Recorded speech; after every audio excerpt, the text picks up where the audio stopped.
ఇక రాజ్యసభ ఎన్నికల schedule release అయింది. 10 రాష్ట్రాల్లోని 37 స్థానాలకు ఎలక్షన్స్ నిర్వహించనున్నట్టుగా తెలిపింది కేంద్ర ఎన్నికల సంఘం.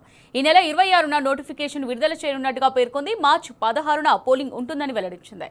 ఇక తెలంగాణలో 2 స్థానాలకు ఎన్నికలు చేపట్టనుంది. వీటితో పాటు మరో 9 రాష్ట్రాలు ఖాళీ అవుతున్న స్థానాలకు పరోక్ష పద్ధతిలో పోలింగ్ నిర్వహించనుంది. రాజ్యసభ ఎన్నికల షెడ్యూల్ విడుదలైంది. తెలంగాణలో ఖాళీ అవుతున్న 2 స్థానాలకు ఎన్నికలు జరగనున్నాయి.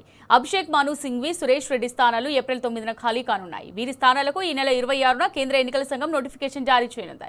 మార్చి 5న నామినేషన్లకు చివరి తేదీ కాగా మార్చి 6న స్క్రూటినీ చేయనున్నారు. మార్చి 9న నామినేషన్లకు ఉపసంహరణకు చివరి తేదీగా నిర్ణయించారు. మార్చి 16న ఉదయం 9 గంటల నుంచి సాయంత్రం 4 గంటల వరకు పోలింగ్ జరగనుంది. అదే రోజు సాయంత్రం కౌంటింగ్ నిర్వహించి ఫలితాలు వెల్లడించనున్నారు.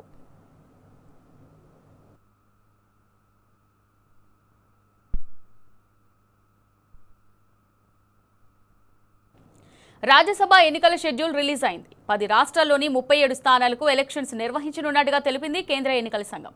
ఈ నెల 26న నోటిఫికేషన్ విడుదల చేయనున్నట్టుగా పేర్కొంది. మార్చి 16న పోలింగ్ ఉంటుందని వెల్లడించింది. ఇక తెలంగాణలో 2 స్థానాలకు ఎన్నికలు చేపట్టనుంది. వీటితో పాటు మరో 9 రాష్ట్రాలు ఖాళీ అవుతున్న స్థానాలకు పరోక్ష పద్ధతిలో పోలింగ్ నిర్వహించనుంది.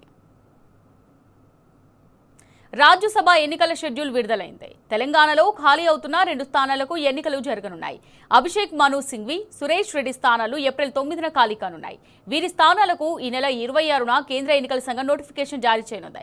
మార్చి 5న నామినేషన్లకు చివరి తేదీ కాగా మార్చి 6న స్క్రూటినీ చేయనున్నారు. మార్చి 9న నామినేషన్లకు ఉపసంహరణకు చివరి తేదీగా నిర్ణయించారు. మార్చి 16న ఉదయం 9 గంటల నుంచి సాయంత్రం 4 గంటల వరకు పోలింగ్ జరగనుంది. అదే రోజు సాయంత్రం కౌంటింగ్ నిర్వహించి ఫలితాలు వెల్లడించనున్నారు.